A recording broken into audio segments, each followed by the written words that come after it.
হে দয়া অভিজিৎ, কেমন আছো তোমরা? ভালো আছো তো? হ্যাঁ স্যার খুব ভালো খুব ভালো। হ্যাঁ, ভালো হলেই তো ভালো।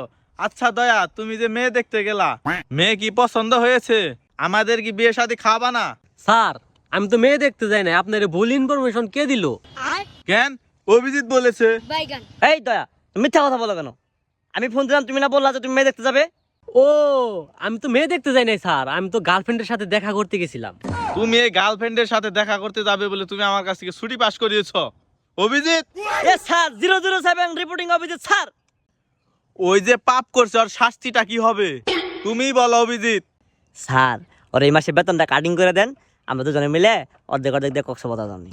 হ্যাঁ অভিজিৎ, তুমি কিন্তু ভালো বুদ্ধি দিয়েছো। অনেক দিন ধরে ভাবছি কক্সবাজার যেতে হবে, পয়সার অভাবে যেতে পারছি না। আচ্ছা, দেখতাছি কি করা যায়। দয়া, তুমি যে পাপ করেছো এর জন্য তোমার এই মাসের স্যালারি কাটা। স্যার, 4 মাস ধরে তো আপনি এমনি বেতন দেয় না, এই মাসে স্যার আমার একবারই করুন অবস্থা। আপনি আমার স্যালারি স্যার কাইটেন না স্যার, এমনি গার্লফ্রেন্ডে কর দিয়ে আমার 5,000 টাকা নিয়ে গেছে গা। দেখেছো অভিজিৎ, আমরা বললে 5 টাকার সিঙ্গারা খাওয়ায় না, সে নাকি 5,000 টাকার কট খেয়ে এসেছে। হেই, তুমি তো আমাদের সিআইডি ডিপার্টমেন্টের নাম একবার নষ্ট করে দিয়ে এসেছো। স্যার, আমি তো আমার সিআইডির পরিচয় দেই নাই, আমি বলছি আমি বাঙ্গারি ব্যবসা করি। তাহলে তুমি কাজটা খারাপ করোনি। আচ্ছা, পাটা ছাড়ো। আচ্ছা অভিজিৎ, এরকম ঘটনা কি তোমার জীবনে ঘটেছে? স্যার, আপনি আমার কি মনে করে দিলেন গো স্যার? ফেসবুকে একটা প্রেম করছিলাম, ডানা কাটা পরি। ওরে বাবা, ও 20 মিনিট জায়গা উঠলো, যে না দেখি 65 বছরের বুড়ি। ও মা গো।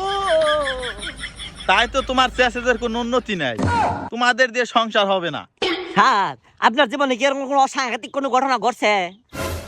হ্যাঁ অভিজিৎ, এরকম কাহিনী আমার জীবনে ঘটেছিল। ও স্যার, ঠিক আছে, তারপরে বলেন স্যার, একটু শুনি।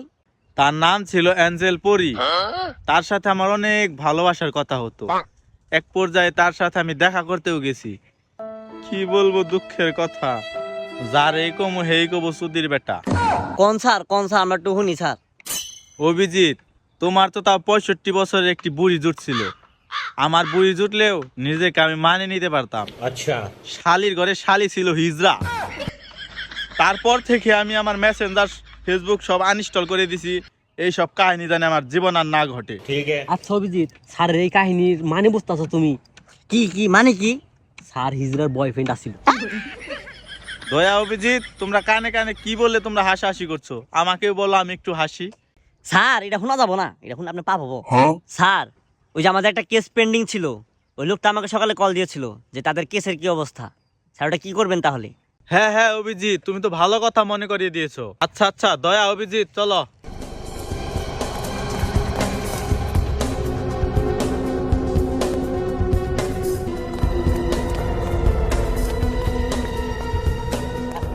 স্যার, এইখানে লাশটা পড়েছিল।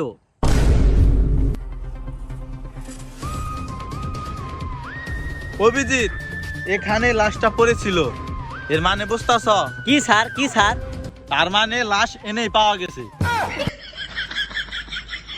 অভিজিৎ, এখানে আমি আসামির রহস্যের গন্ধ পাচ্ছি। স্যার, এটা তো রহস্যের গন্ধ না। তাহলে কিসের গন্ধ? আমি তো এখানে রহস্যের গন্ধই পাচ্ছি। স্যার, ওটা হলো আমার পাদের গন্ধ। এটা একটা কাজ করেছো তুমি। স্যার, অভিজিতের পাদে রহস্যের গন্ধ, এর মানে আপনি বুঝতেছেন কি? কি এর মানে কি?